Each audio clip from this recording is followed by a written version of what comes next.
DFA kinumpirmang may isa pang Pilipinong namatay sa magnitude 7.7 na lindol sa Myanmar noong March 28 na ipagbigay alam na raw nila ito sa pamilya ng biktima. 2 Pinoy na ang kumpirmadong patay sa insidente.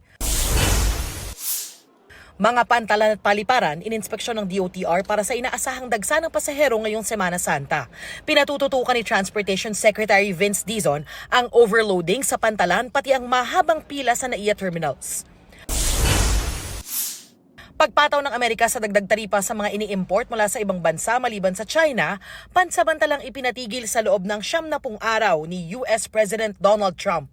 10% lang muna ang ipapataw sa lahat ng bansa. Pero sa China, itinaas pa ang taripa sa 125%. Dahil sa mainit na panahon, face-to-face classes mula kindergarten hanggang senior high school sa lahat ng pampublikong paaralan sa Quezon City, suspendido bukas. Ipapatupad muna ang synchronous at asynchronous mode of learning. Darlene Kai nagbabalita para sa GMA Integrated News. Huwag magpahuli sa mga balitang dapat niyong malaman. Mag-subscribe na sa GMA Integrated News sa YouTube.